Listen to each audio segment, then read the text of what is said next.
Welcome to In Conversation With, a new mini-series podcast from the Marketing Society. I'm Rachel Letham, Head of Content and Communications, and today I'm in conversation with Allyson Stewart-Allen, Marketing Society member and CEO of International Marketing Partners, a consulting firm helping companies successfully internationalise.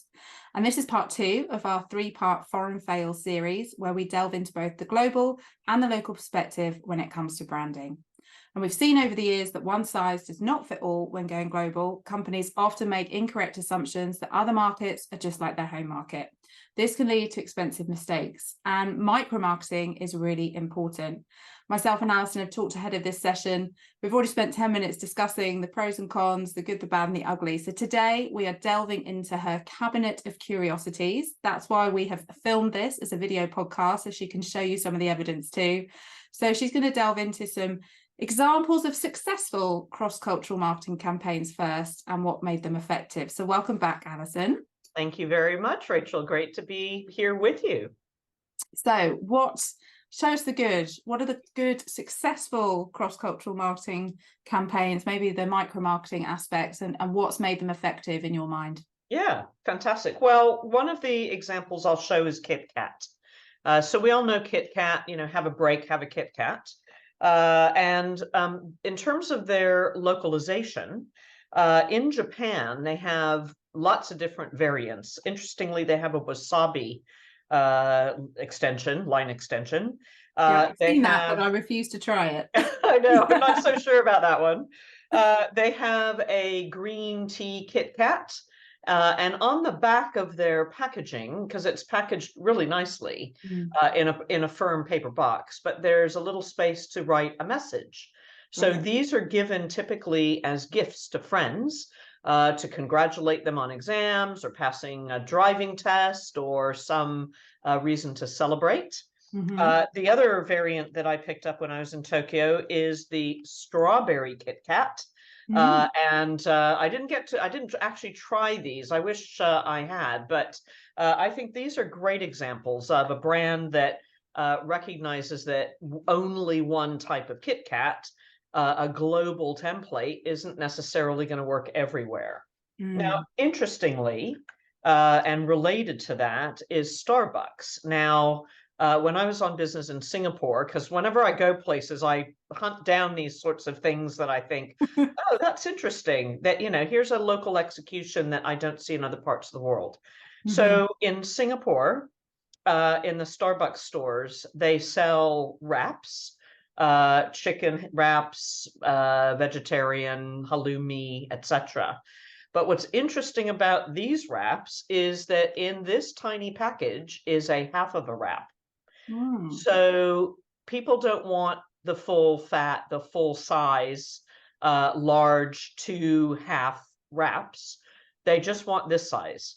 So I've never seen that before, but it makes perfect sense because perhaps people don't eat the supersized meals that many people eat in other parts of the world.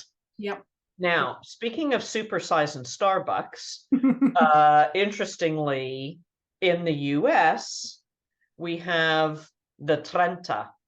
So Trenta in Italian means 30. So this is a 30-ounce drink. I bought this in my local LA store when I was last there. You can see the massive size of this drink. So those who are listening and not watching, can you just fill us in on what the equivalent of 30 ounces is? I can. So believe it or not, 30 ounces is a full bottle of wine and a bit more. Now, I love coffee, but that is a lot of coffee. That is a lot of coffee. Wow. And oddly enough, or maybe not oddly enough, it's bigger than the capacity of the human stomach. So it's quite unbelievable as a supersized drink. Yet, this sells in the US. However, would this sell everywhere? And actually, related to hot drinks, one of the things that's really interesting about local sort of adaptation, and who deserves some credit for localizing, interestingly, is Volkswagen. So when Volkswagen designed the Beetle back in the 90s for the US market, of course, this is a platform where the beetle design was going to work everywhere, but you had to design the interiors depending on the preferences of different markets. So in testing the new beetle format and the interior, Volkswagen discovered that a deal breaker for the US market was the cup holder in the car. So if you did not have a cup holder in the car, which they hadn't in the design, that it wouldn't sell. And obviously we drink hot and cold drinks on the go while we're driving. We're in our cars a lot, especially the western part of the US is all about the car. So Volkswagen invested several $1 million to retool the assembly line, to move the manual transmission and the gear shift stick back a few inches to accommodate the cup holder. So it was worth it for them to do that. You know, you have other adaptations when it comes to marketing cars. Toyota famously found that the Hispanic community in the United States, so, you know, even within a country, you've got sub-markets. And in the US, we call this multi-culti marketing. Not sure that I quite love that term. Or micro-marketing within an area. Or a culture. Exactly. I think micro-marketing is a much better way to describe it. But what happened with Toyota was that they appointed a Hispanic marketing agency in LA called Orsi. And this agency tested the Toyota ads with a Hispanic lady showing the keys to her newly acquired SUV. She's proudly leaning on the bonnet, showing the keys. And in test, this print ad, which had been running for a while, the Hispanic target audience said, "This is such a sad ad. We feel really sorry. We wouldn't buy that car. We feel so sorry for this poor woman who, she may have a great car, but she's all alone. Where are her friends? Where is her family?" Interesting. So a big cultural learning there. So they redid this print ad with lots of friends and family in the ad celebrating with her that she got the car. So it's quite interesting. If you don't appreciate these cultural differences or local market differences, the risk is that you do back to the global template approach that's not going to work everywhere. Yeah, definitely. So a couple other back to the cabinet of curiosity items in my collection. This is a sticker that I acquired at the local Carphone warehouse in Victoria many years ago. The store has since disappeared. But this sticker says, "Don't bug me, I'm just browsing." Love that. Well, I had to howl because as an American, it should have said, "Please bug me, I'm just browsing." Like, please talk to me. Tell me more about all the great phones in this store. Whereas obviously the UK customer is like, "Don't talk to what me. are you doing here? Have we met before? Why are you talking to me?" Well, we talked about this ahead of time, didn't we? With my experience when I was quite young, going into Gap for the first time, in the new Gap store in Basingstoke, you know, super new shopping mall, and literally walking through the door and two people being like, "Hi, how can I help?" And I'm like, "I've just walked in. I don't know. I want to look at things." And it was just a very American approach to customer experience. And I was like, whoa, that was just too much for me. So I get the sticker concept, but that is the first time I've seen that being applied anywhere. So very interesting. Yeah, it is very interesting. I mean, the whole concept even of greeters, you know, in Walmart, in Target, in American big retail stores, we have a greeter who's there to hand you a trolley and wish you a good day. Have a good day, you know. I think that's a bit too much for other parts of the world. So another example is the lollipop from Starburst in Australia. I picked that up when I was there, which is titled "Starburst Sucks." And because in Australia, a lollipop is called a suck. So that is quite funny in different markets. What else can I show you briefly? The Canadian chocolate brand called Shite, which which is only in Canada. I'm not surprised. Well, I guess I'm not surprised really that it isn't outside of Canada, because it probably wouldn't really work. The Scandinavian mints, which I picked up in Sweden on business, called sorbits. What else have we got? We've got the American classic, only in America story of the spray cheese, called Easy Cheese from Kraft. Wow. And it has a nozzle on the top to conveniently spray the cheese onto a biscuit.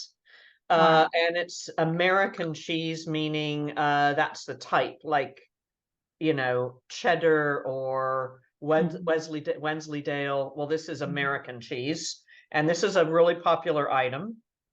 Now, last but not least, is very culturally insightful for me, a candy bar from the people that make Reese's Peanut Butter Cup. So in the US, this product exists called Fast Break. In other words, unlike KitKat, have a break, have a KitKat.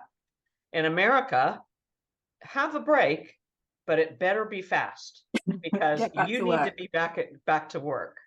Wow. So these are indicative in a lot of ways of cultural adaptation or not, or sort of helping us realize that we really need to understand and have insights about what localizations might be required. Pandora, the jewelry brand, is another good example of localizing. Yeah, so I was just going to say, it's not just about brand names, is it? It's No. also about maybe product mix, the value proposition, the cultural nuances. So yeah, give us some good examples. Yeah, so Pandora, the silver jewelry brand, is a good one. So I've done quite a lot of work with them. And one of the things I discovered is that in the different parts of the world, they have charms for the necklaces or the bracelets that are specific to that country, and often specific to that city, that you can't get anywhere else.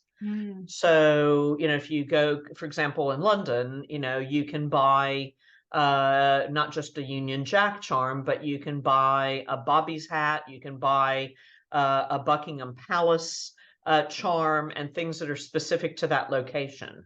So I think that's a really good example of localizing. Same with the Estee Lauder owned fragrance brand Le Labo. So they have a scent for every city. For London, it's a black pepper scent, and they have different types for different parts of the world. And different scents that are specific to cities. However, only in September every year can you buy the whole city collection in every store around the world. But if it's not September and you want to buy the Tokyo scent, for example, you would have to go to Tokyo to get it. It's not available outside of Tokyo. So I think that's quite clever in terms of making us want to collect, but also it gives exclusivity to, what's on offer. The other interesting story, I guess, is about fragrances generally, besides Le Labo. I think what's good about, for example, Estee Lauder, who owns Le Labo, if you look at their collection and what they're marketing in Southeast Asia, Japan in particular, you'll notice that the fragrances are all really light florals, because heavy ouds or heavy scents are really antisocial, especially if you think about commuting patterns. If you're on a very crowded, underground metro train, you do not want to be wearing and smelling other people's very heavy fragrances, because you're packed in. So they're aware of that, and they don't even offer a lot of the fragrances that we can get here in the UK or in Dubai or other parts of the world. It is a edited collection for that country. So I think that makes a lot of sense. And then talking about edited collections, the likes of global companies that have reached out into local markets, so Zara, QVC, you told me some examples there where it just doesn't quite fit when you come to launching something new. So absolutely, share those with us. Yeah, absolutely. So when Zara opened in London, which I think was in the mid to late 90s, well, in the UK, but I just know the Regent Street store where they opened. They applied the same merchandising strategy and mix that they use in Spain. So lots of size zeros, size 2, 4, 6 for women, for example, and 8, 10, 12, 14s, and even 16 sold out super fast, but because they didn't have enough. Yeah. So in Spain, you know, the smaller sizes will sell well because women are shaped differently in Spain. So if you have done your homework well, you will have known that and you will have adjusted accordingly. So I think it's back to, you know, do your homework and use the insights from the homework to inform what you do when you're in another market. QVC is the same. So QVC is the American retail online shopping channel. Quality, value, convenience is where the name QVC came from. So some years ago, when QVC first launched in Europe, they sold gold bracelets to women's gold bracelets, chain bracelets, and the return rate they noticed in Germany of these gold bracelets was incredibly high. I mean, 50, 60% of these bracelets were sent back for a full refund. And QVC thought, well, is it the quality? What's the issue? And it wasn't about the quality, it was about the size. These bracelets were too small. And again, if QVC had maybe done a little more research about the shopper, they might have found that this is not surprising. So I think one of the things we need to really bear in mind in this, you know, thinking about global, local, and adaptation, and getting global and local right and balancing them is about how we view different markets. And we have to adopt the mindset that it's different, it's not wrong. And often we just want to judge it and say, well, they're different, they're obviously wrong. I mean, I get lots of questions from people in the US. Allyson, you drive in London. Gosh, what's it like driving on the wrong side of the road? And you think, well, it's not the wrong side of the road. It's the correct side of the road for the UK. Yeah. So don't judge it.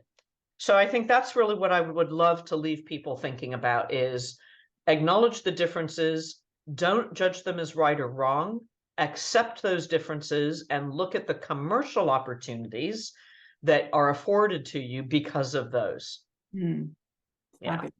Great. Thank you for that leaving thought. So next time in our final part, we'll talk about the so what when it comes to foreign fails. So the advice that you have for businesses looking to expand into international markets and how brands can effectively adapt and localize their messaging and products for their international audiences. So thank you very much, Allyson. We'll speak again soon. I look forward to it. Thank you for having me, Rachel.